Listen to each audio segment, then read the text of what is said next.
Hello everyone, this is Shokora Zouheikyoku aka chocomint, and welcome back to our Let's Play of Celestia.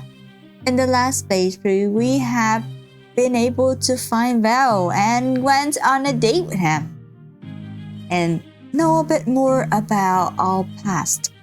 Our relationship with Val in the past, a little bit about his past, even though he himself doesn't know much about it. But it makes us feel closer together. So that's a good thing. And now we will continue to see what will happen next in this next playthrough.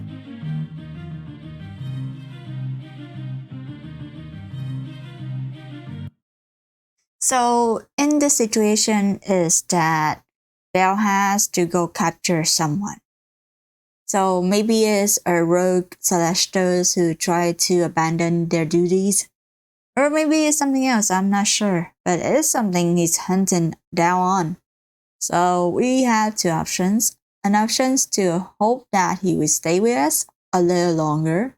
Or another option is to be more understanding of his situation, which is, I think is better because it's his work. It's what he likes. It's what he's passionate about. So I understand. It's important. I hope you managed to catch her. Despite my disappointment, I give him what I hope is an encouraging smile. I'm sorry.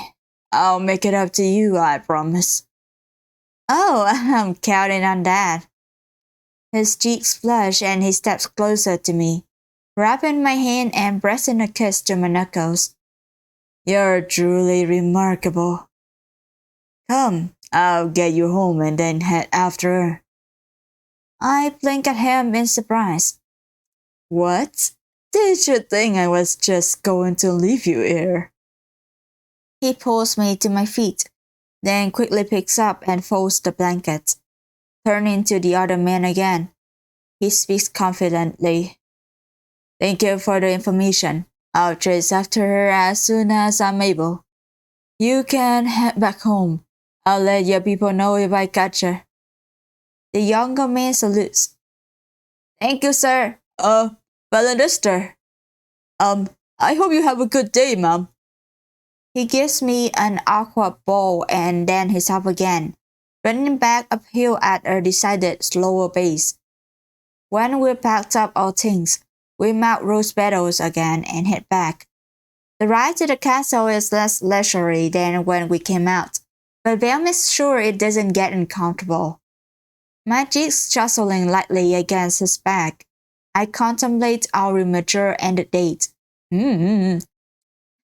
Yeah, your cheek jostling against his back? Are you pressing your cheek against his back? Okay. At the very least, I learned something about mine and Vel's past. I suppose that's a success. Still, it's hard not to feel upset that we got interrupted. I only have so much time in human form, and I don't know if I'll be able to spend much more of it with him. Belle brings me as far as the castle's entrance and helps me get out of the hose. The brisk ride has made his hair all tangled, and he seems younger for it. I want to smooth the strands out of his face, but I keep my hand firmly at my side. I really wish we didn't have to end this so quickly. It was really good to spend this time with you.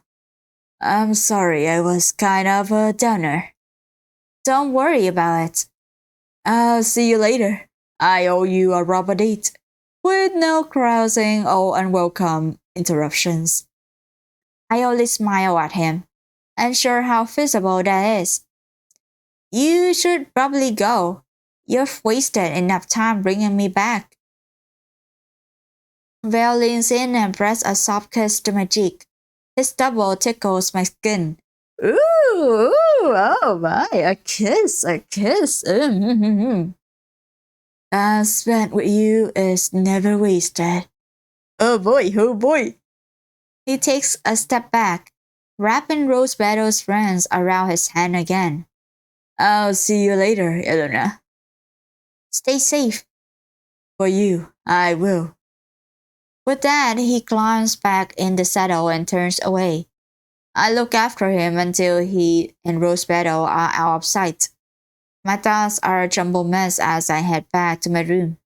However, I expected this day to go. It wasn't this. Maybe I should give up on expectations altogether. It's clear that things never go as I anticipate they will. But if nothing else, I felt a few more blanks about my own life. I remind myself that was the main intent of the outing. I wish we had more time together, and maybe try that wine. Well, there's always next time. Even if next time might be a century from now. I resolve not to think about that possibility anymore and find something else to occupy my time with. Even if I can't spend it with Val, I shouldn't waste the little time I have for myself. I don't manage not to think about it. I give up on trying to read when I realize my eyes are gliding over the same paragraph over and over again without absorbing any of the text. Then I opt for a walk across the castle grounds, but the empty, quiet courtyard fills me with melancholy. Eventually, I decide to go get something to eat. Not because I'm particularly hungry, but because I might find some company in the dining hall. I don't even make it to the hall before I'm intercepted by Solus. Lord Solus, it's good to see you. To my surprise, he doesn't return my smile. Thy keeper Elena, I wish to speak with you. Oh, of course. What's wrong? Am I understanding correctly that you spent the day in town with Valendister? Yes, I did. After you mentioned that he might have known me before I became a Celestial, I decided I should inquire about it. Was that the extent of your rendezvous? Yes, but I wish it hadn't been. But I don't want to divulge that. Not when Solus is staring at me with such obvious disapproval in his eyes. I cross my arms. In what way is that relevant to you? I worry about your position in court. Your Grace, we have discussed Valendister's standing among the Celestials. I encourage you to consider whether he's someone who you want to spend so much time with. You assume I haven't considered it before because I have come to a conclusion you don't like. His eyes widen as I say that. He must not have expected such a firm disagreement. I understand that you have a fondness to him, but I must remind you that we are not humans, Your Grace. We have certain responsibilities to each other and the people under our care. I don't understand how I'm going against the responsibilities by spending time with another Celestial, whose job also involves helping people. Valendister turned his back on the court. He might have a respectable role, but his abdication reflected on people's opinions of him. I would strongly advise you not to divulge in his company, lest you be similarly disgraced. Is that a threat, Lord Solus? He says nothing in response, his eyes burning holes in me as we stare each other down. Part of me feels humiliated that he's jettisoned me in this manner. Part of me is afraid of the consequences that he's implying. But above all, I'm indignant. I understand that you mean well, but it is not up to you who I spend my time with. Val is someone I know and trust, and someone who has proven he cares for me before I gain celestial standing, which is more than I can say for the rest of my present acquaintances. I respect you a great deal, Lord Solus. However, you are not entitled to make this decision for me, nor will I let myself be dissuaded with threats. In fact, I did not expect you of all people to resort to such methods. I believe they are beneath you. He keeps staring at me, but some of his severity has given way to shock. I bow at him. Good evening, Los Solis.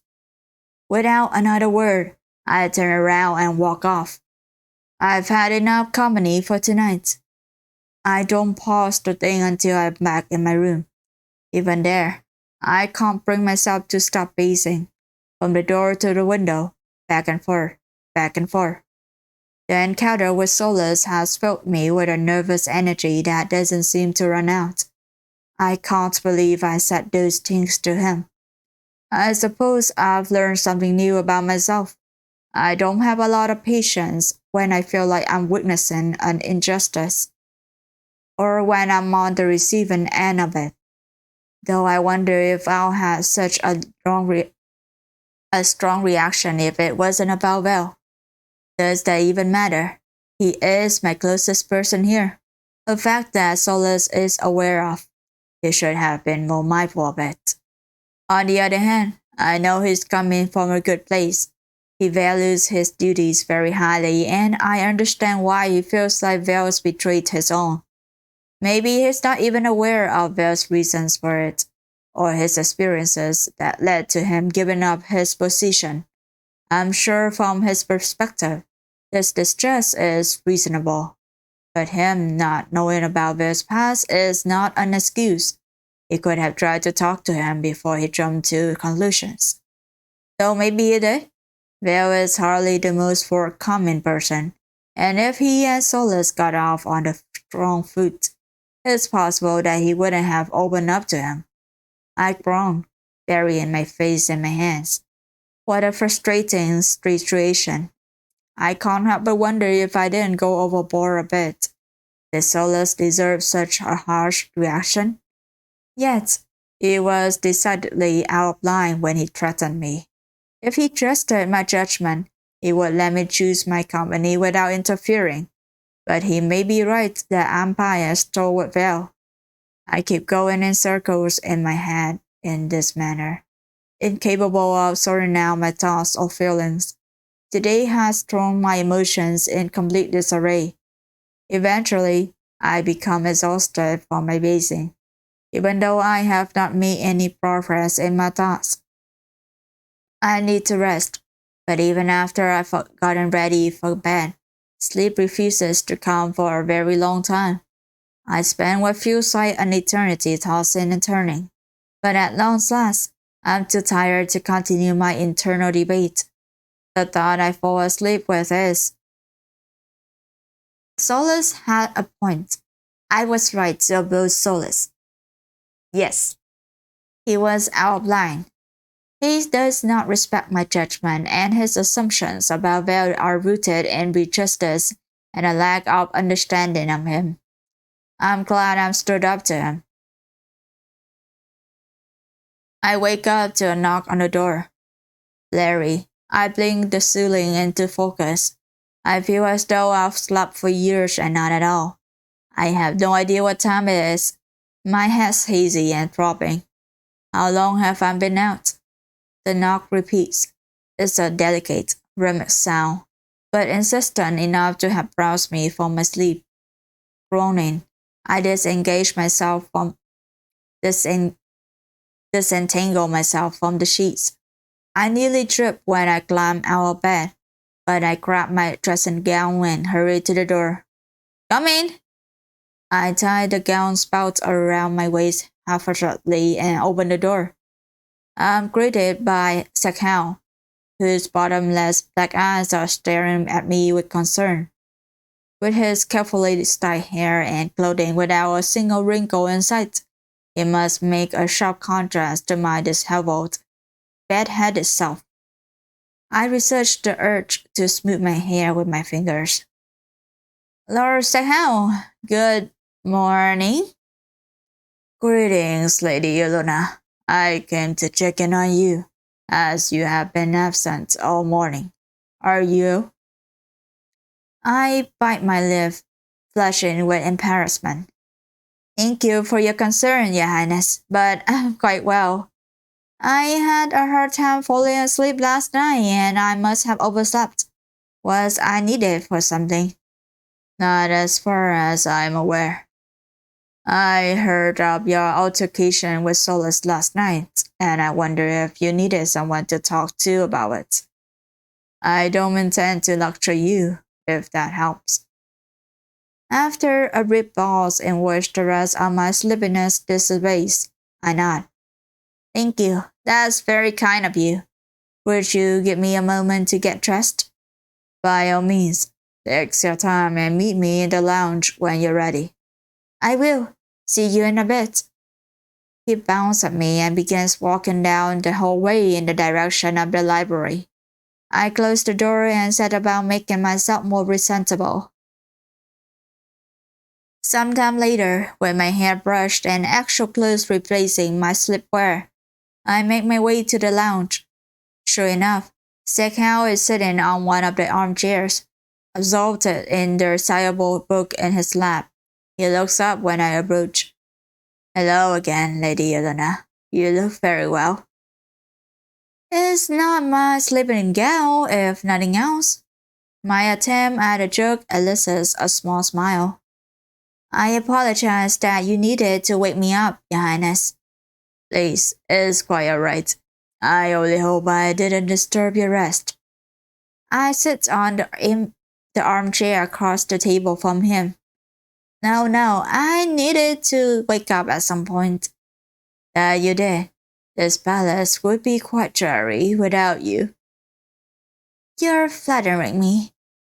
He inclines his head, and I wonder if that means he's conceding my point. I wish to apologize on behalf of Solus. I don't know the particulars of what was said, but I can surmise the gist of it. He thinks I should not spend time with Val. He nods. And I imagine he resented this opinion of his as irrefutable fact. He did. He insinuated that my position as a celestial may suffer for it. I see. It's as I expected. You have become caught in the crosshairs of those two's complicated relationship. It doesn't seem especially complicated to me. Solus and Valandester are both very opinionated, stubborn people, as you have certainly noticed. In a way, they bring out the worst in each other. Val's refusal to the celestial Solus wants him to be makes Solus double down on his views of duty and honor. And Solus' treatment of Val as someone who doesn't belong makes him isolate himself that much more. I can't help but chuckle. Alright, it is pretty complicated. It is. They're both good people who try to live in accordance with their values, but they keep clashing even though their values are not that different.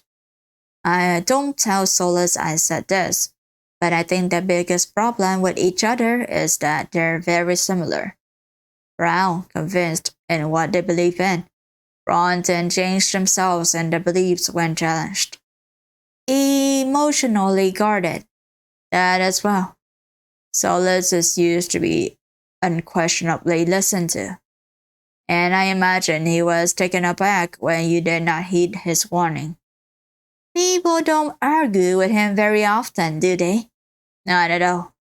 He's an excellent ruler of his system, but I think does make him forget that he's not incapable of mistakes. Do you think it's a mistake for him to try and keep me apart from Val? I cannot say. What I do believe is a mistake is for him not to trust you with decisions about your own life. At the end of the day, none of us are clairvoyant. Solus cannot predict what a certain course of action will lead to any more than you and I can. His opinions about who you spend your time with are nothing more than that, and at the end of the day, they have no place interfering with your own needs and desires.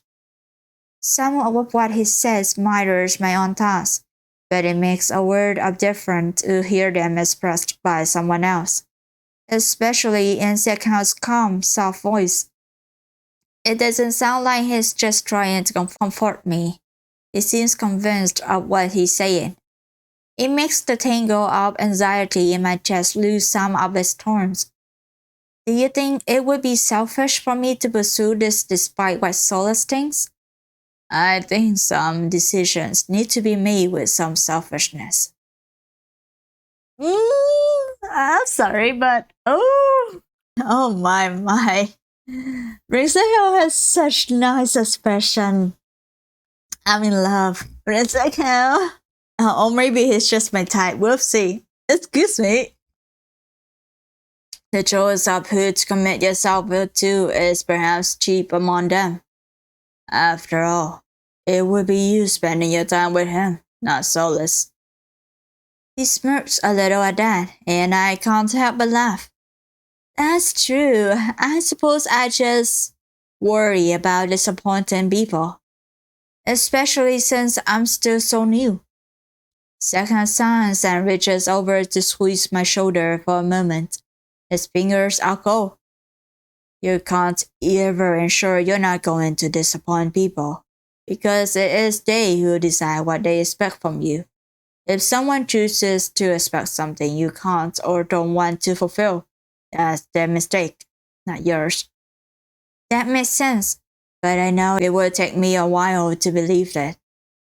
Still, it does help to hear it. How do you learn to divorce yourself from someone's expectations of you? Only with time and practice, I believe. Though if you were to call Solace an oath, it might make it easier. I giggle, pressing my hand to my mouth. Thank you, Prince Account. I really needed this discussion. I hope it's been of some use. I believe Solace tends to forget himself sometimes, but he means well. I know he does, but you're right. It's not his decision to make but mine. These are words I've said to myself throughout the previous evening, but now I really realize I believe them. You're right. This was really helpful to hear. I'm reminded of what Val said yesterday. I'm not alone in this. There are people who can help me if I need it. Even when the idea of helping isn't quite what I need, like in Solace's case. Thank you again. I feel a lot better.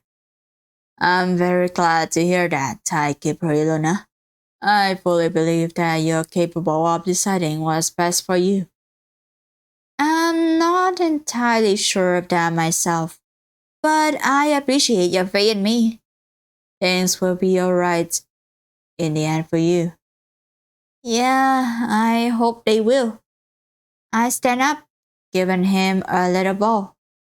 I'll leave you to it, Losakhound. I imagine you have more important things to worry about.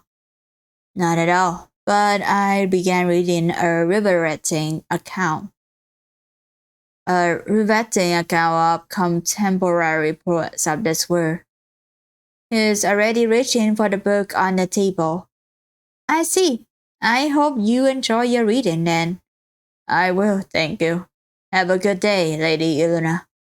You too. I make my way out of the library, feeling lighter than I did when I came in. With no other destination in mind, I wander back to my room. I would still rather avoid running into Solace again, and I'm too preoccupied with my thoughts to want to meet anyone else. I wonder when Val's going to be back from his job. What if he gets hurt? He's mentioned injuries before, though not any serious ones. A twisted ankle, scrapes and bruises from a scuffle, but he never seems to let them slow him down. I hope he's careful. The mere thought of him getting a more serious injury makes me feel cold. The day passes by uneventfully.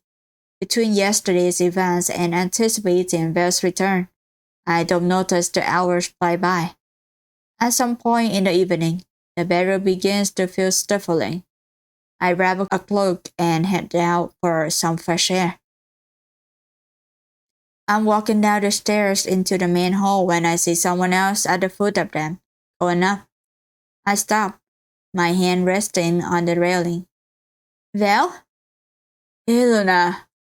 He rushes up the stairs, coming to a stop a few steps below me, looking up. I can tell he's just come back from a job. His clothing is wrinkled and muddy. His hair sticks out in every direction, and there are streaks of dirt on his face. Paler than usual and with shadows rimming his eyes. He looks very tired. Despite that, his face splits into a wide grin. I was on my way to see you. Well, after taking a bath and finding a fresh change of clothes, but I'm not going to complain. I came back as soon as I could. Did you catch her? His smile dims. No, I lost track of her at some point last night, and I realized I didn't want to spend another day looking without any clues or directions to speak of. I'll find her eventually. I see. He climbs another step closer to me. I don't wish to waste any more of the time you have in human form. I missed you, Ilna. My cheeks flush with the admission. My heart beats faster. I missed you too. I'm glad that you're back. He goes another step up the stairs, and he's now so close that I can make out the different shades of blue in his eyes. I'm so sorry I needed to leave like that. Let me make it up to you. There isn't a lot of time left, and I'm still unsure about what I want, but I'm not. Okay. Thank you. As I was passing through town on my way back, I saw they were preparing for the Moon Festival. Moon Festival? Their annual festival held in your name? It's a big event. I thought someone might have told you about it. They haven't. I wonder if Solus even knows about it. This is the first time I've heard about such a festival. Well, that will simply not do. It's tomorrow evening. I'd love to take you to it. Have a second attempt at a date. I promise I won't leave even if the 10 most wanted runaway Celestials was right in front of me. I giggle at the mental image, shaking my head. Now, if there are really 10 of them, I might allow you to go do your job. Vale gives me a tearful bow. You are too kind to me. You'll come then? Yeah, I'll come. Excellent choice. You don't want to miss the fireworks. I've seen fireworks from my moon, but never from up close. The prospect makes me grin. I'll pick you up and we can take our carriage this time. I open my mouth to argue, but he pats my hand. We should make the most out of the occasion. If it's not going to be too much trouble. Not in the slightest. Now that's settled, I think I should go take that bath. I have some rest I need to catch up on before the big day tomorrow. He winks at me and I swat at his arm. Oh, that's a cute wink. Ooh, okay. You make sure to have a good day, alright? Feel free to wake me up if you get bored. I'll be fine. Go get your rest, Belle. I'll see you tomorrow. You will. Until then, my lady. He brushes his fingers over my shoulder as he passes to head up the stairs. The touch, momentary as it is, sends goosebumps down my arm and makes my heart beat even faster. I stand in the staircase for another few minutes, waiting for my cheeks to stop burning. It's unfair how easily Vale can fluster me. I would be mad about it if I didn't find him so charming. After I've regained some of my composure, I head out on my walk. The list of things I need to think about only seems to grow. I take a turn in the garden, where the scent of flowers hangs sweet in the air. There's nobody else around, only the crunch of my footsteps to set the pace for my task. I walk until my legs start to ache. Then, when I finally head back, I have reached some conclusions. First, I want to attend the Moon Festival with Val. The thought makes me feel warm and excited in a way that's not tempered by my argument with Solus. I'm not certain what this means for my future past tomorrow, or for my planet, but I'm looking forward to finding out. As Sekio said, this is my decision to make, and I'm going to do what I feel is best for me.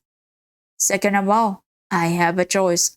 I can talk to Solus about it and try to come to an understanding, or I can attend the festival without his knowledge. On one hand, I might be able to clear the air with him and preserve our good relationship. On the other, I don't know if it's a conversation he's willing to have, and I can't predict what the fallout would be if it goes poorly. And I don't have much time. This is a decision I need to make now. Talk to Solus. Let's talk to Solus. I need to try. I can't guarantee it will go the way I want it to, but it feels disingenuous not to tell him. I know he has good intentions, and I have to believe he's capable of recognizing when he's wrong. A member of the castle staff directs me to his office, and I'm standing in front of an elaborately carved door sooner than I can brace myself for the encounter. Still, I straighten my shoulders, hold my chin up, and knock. Coming in? Pushing the door open, I find myself in a cozy office space furnished with dark wood. Several bark trees line the walls, and the carpet and upholstery are in warm reds and orange. Solus sits behind a large desk, leaning over some paperwork. He puts the quill down and stands when I enter. Timekeeper Ilona, it's such a pleasure to see you. Hello, Lord Solus. Is now a good time? Absolutely. You're always welcome here. There's no sign of anger or resentment on his face. On the contrary, he seems almost impressed, his eyes wide and tentative as they meet mine. He moves around his desk to pull one of the plump armchairs up for me. Please, sit down. When I do, he returns to his own chair. I lace my fingers together in my lap. Thank you. I've come here to talk to you about yesterday. He raises a hand before I can carry on speaking, and I pause. Before you say anything further, I owe you an apology, Timekeeper. Your words from yesterday really stuck with me, and I fully acknowledge your points. I spoke out of turn. It is not appropriate for someone in my position to threaten their peers. Huh. This might be easier than I expected. I incline my head, giving him a smile. Thank you, Lord Solus. I accept your apology. I actually came here to talk to you about something related. He rests his elbows on the desk and stipbles his fingers. He's looking at me attentively. Val invited me to go with him to the Moon Festival tomorrow, and I accepted. I see. I can tell he's not ecstatic to hear that, but he doesn't immediately try to start arguing. I take that as a good sign. Does that mean you have decided to join your sky with us? No, I'm not sure yet. I will inform you of my decision when I feel confident in it. Very well. The way he smiles at me is tinged with sadness. Thank you for letting me know. I'm sure that you've given this due consideration. I have. I try not to make decisions pertaining to my happiness lightly. That's good. I want what's best for you, Timekeeper Ilona. Ilona. I know. Thank you, Lord Solus. And with that, it's done. I spend another few minutes at his office, discussing inconsequential things with him, and then I take my leave. When I walk out of the office, I feel like a great point of tension has been resolved. Well, more or less. I know Solus is not happy with my decision, but I don't need him to be. I only need him to accept it, and for now, he seems to. I'm content to let this matter rest for now. I hear Rose Petals snort as the carriage rolls to a halt. We're here. He gives me a bright grin before he hops out of one side and rushes around the carriage to open the door for me. He offers me a hand. Mind the step. I rest my hand in his as I climb out of the carriage. Despite the jumble of anticipation inside my chest, my legs are steady. I gracefully find my footing and beat my veil, who looks casually elegant in his dark white shirt. Thank you. We're standing in the same square when I commenced to walk with the other Celestials the other day. But now we're surrounded by a number of stalls and tents and the buzz of townspeople gathering in pairs, groups, or alone. There's a festive energy in the air, excited chatter, children swirling, and merchants advertising their wares blend together and make my own enthusiasm grow. The people nearby have noticed me, and I can feel the eyes on me and the whispers, but this time I'm expecting them. These people are celebrating me. How can I be anything but grateful? I nod, smile, and wave at the people who meet my eyes. They wave back at me. Where would you like to start? Before I can respond, a man at a store nearby waves to attract my attention. Lady Eleanor! Exchanging a look with Val, I approach the stall. I'm handed two glasses full of rich red liquid. I'll be honored if you and your companion would try our raspberry wine. It's my family's specialty. Oh, that sounds delightful. Thank you. How much is it? He waves the question off before I can even finish asking. Your attendance is more than I could ever ask for. To return for another class if you please. Val gingerly takes one of the glasses. His fingers brush against mine as he does, and the touch leaves a warm tingling sensation in his wake. Thank you, sir. I will be sure to. We move past, nursing our glasses. Strings of small, translucent crystals hang between the tents, catching the light of the lanterns and dispersing it in a cascade of colors. They are spectacle. Each patient polished to perfection. Val points at one of them. Little moons. They're very cute. I take a sip, and the cocktail of grapes and raspberries makes me hum with appreciation. It's rich and a little sweet, the freshness of the berries balancing out the slightest of bitter sweet. It's delicious. We walk through the square, side by side, and it strikes me how much more confident Val seems among the bustle of festival gamers. Games. People laughing and calling out to each other, haggling over toys and trinkets. I feel more at ease myself. It's easier to just be here, away from the constant scrutiny of the court. I hook my arm to Val's. Have you done this before? Going out on dates? Inviting people to events? A handful of times, though some of those were people inviting me. Nothing that worked out in the long term. Why not? I'm not sure. They were lovely, but it's difficult to make a commitment to a human when our lives go by on such different scales, and Celestia's seems tend to be iffy on the amount of traveling I need to do, and he looks at me again, his cheeks tinted with pink. Ooh! I supposed I never found the right person before.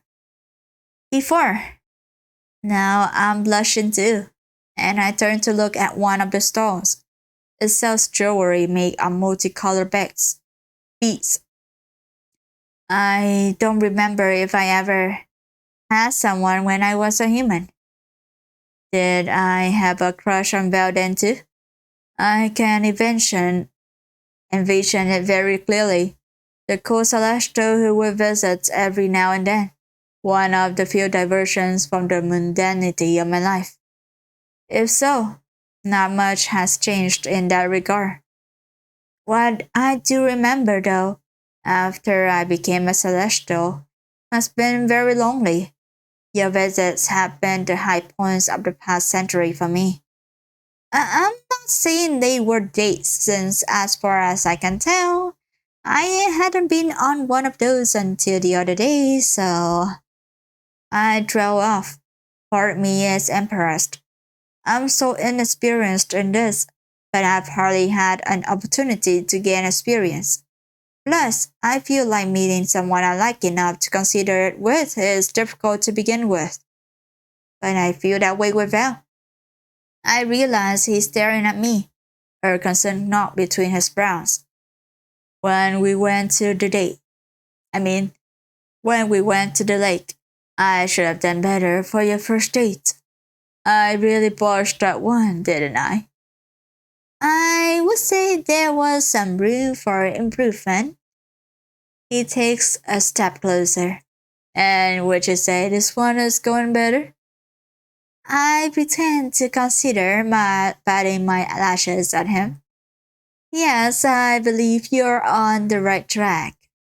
Good to know. I'll be filling that information away to improve future experiences. Ooh, ooh, ooh, this is high key or low key? I don't know, it's blurry now, right? Do you think there will be future experiences? He tucked a loose strand of hair behind my ear. I hope there will be. As I contemplating my response, the warm closeness of his body, his fingertips lingering on my jaw, gentle music spills from somewhere nearby. It fused the square, watching over the shouts and chatter and whispers, and light from the lanterns becomes more subdued. Around us, people start bearing up and moving toward the empty space in the center of the square. The dance floor, I realize. Will laughs under his breath and offers me his hand. Would you care for a dance? I thought you didn't like dancing very much. Not in general, but there are exceptions. Well, if I'm an exception, he spins and dips me, and then I do the same to him. His laughter is infectious. The song becomes faster, wider, and our dancing shifts to match it until we're jumping as much as dancing, rolling and shaking with laughter. I don't know how long this moment lasts, but I feel both free and at home. My burning muscles, the way my breath comes out in ragged raps, it reminds me I'm alive. Eventually, the song ends. One by one, the couple stop dancing. Bill's eyes are shining as he leads me a bit to the side, where we won't be in the center of everyone's attention. He's flushed, his forehead damp with sweat, and his smile is as wide as I've ever seen it. Gently, he takes both of my hands in his.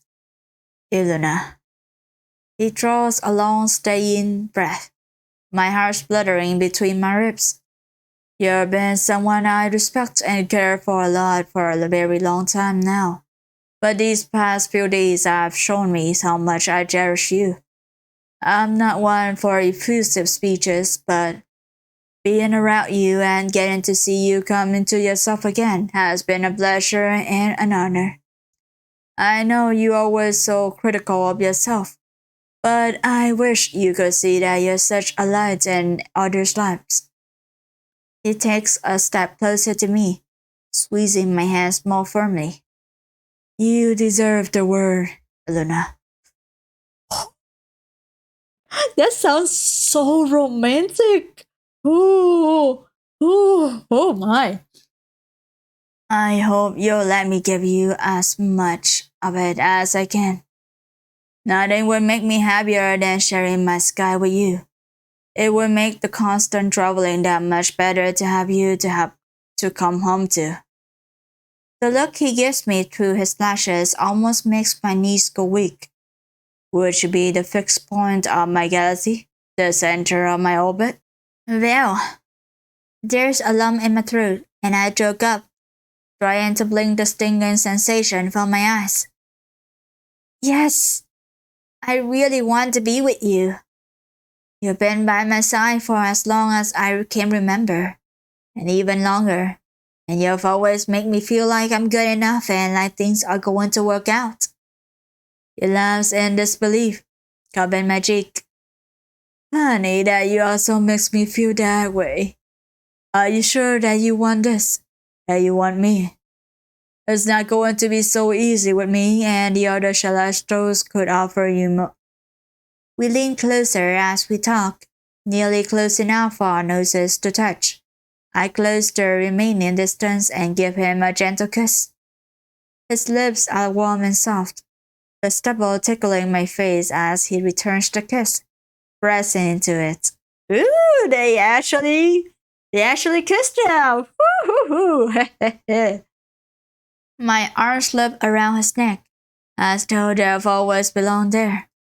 Even when we break the kiss, I keep them there.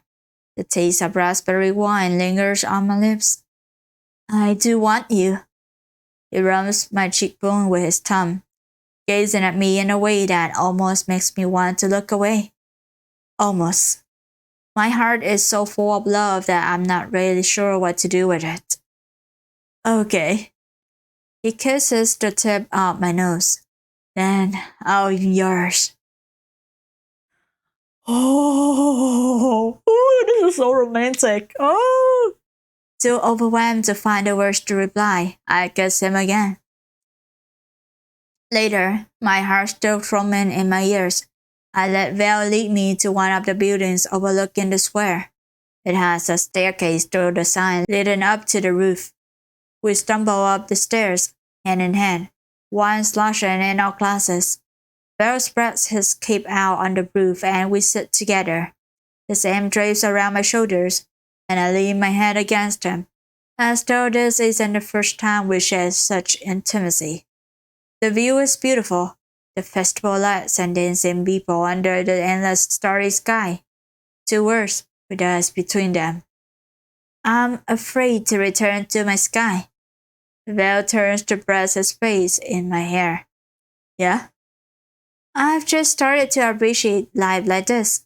Exploring, meeting people, spending time with you.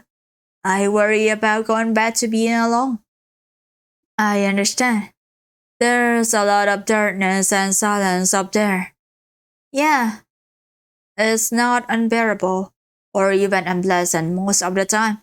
But in comparison to the time I can spend with Val like this, it feels achingly empty.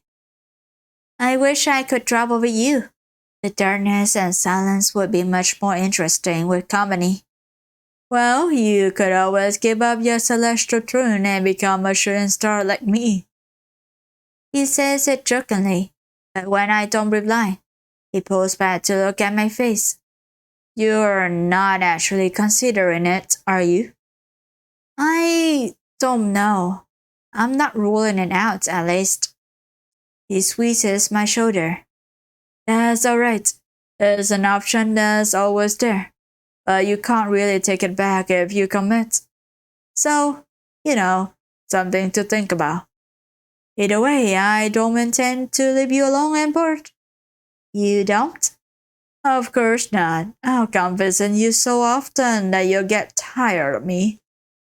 I don't think that's possible. He kisses my temple. I suppose we're going to find out. I nestle a little closer to him. It's the best way I can think of to express how I feel. For a while, we don't speak, gazing out to the festival that's slowly winding down. Then, Val interrupts the silence to gaze at me warmly. I love you, Ilona. I love you too, Valendister. Val and I return to our celestial forms together, glowing, magnificent beings made of light. We're too powerful to be contained in a single body. Shedding my human shape feels a little like leaving these past 10 days behind, but I fold my memories in light and keep them close. The dance in my honor, my first date, and reminiscing about my past. The moon festival, my first kiss. Val opening up to me, listening, empowering me to be who I want to be, loving me. I feel full and grateful that I got to experience it all, that I still do. He's beside me when I return to my moon, a beam of blazing light, sharp and warm in all the ways that he is, keeping his promise to be by my side. For the first time, my body, this tiny rock in an endless expanse of galaxies, feels like home. Perfect well ending, wanderer no more. So this is the end of the playthrough of Celestia. What a wild ride, isn't it? We have a bit of problem with Solus, a bit of conflict in opinions and values between Veils and Solus, and it burns to outside. And that we show them who's boss. So Iluna has expressed her opinion about their problem and about what Solus has kind of been done wrong, and he is kind of to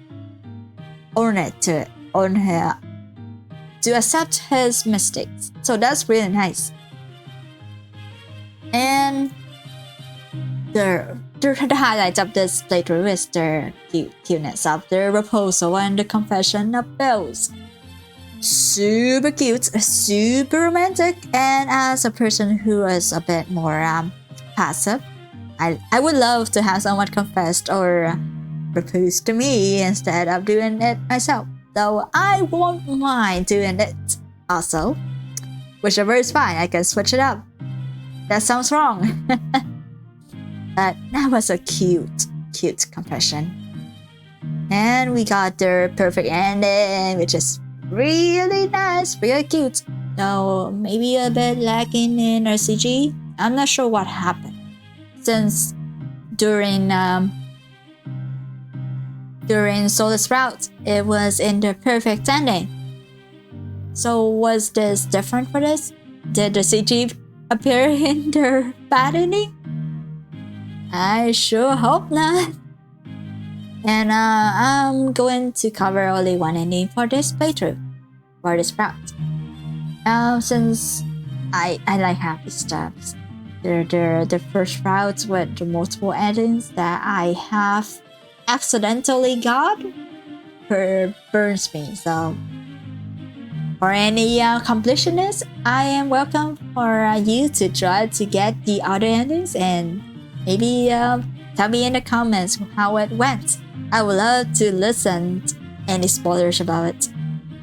Do note that there is spoilers alert in your comments, if you will. Thank you all for watching, and I'll see you on the next playthrough of Celestia, which is Zouheikyoku's route, who I kind of fangirl like a bit too much. Even though I'm in someone's route, I mean, he looks handsome. He's just my type. I just like his expression. Anyway, thank you all, and bye-bye.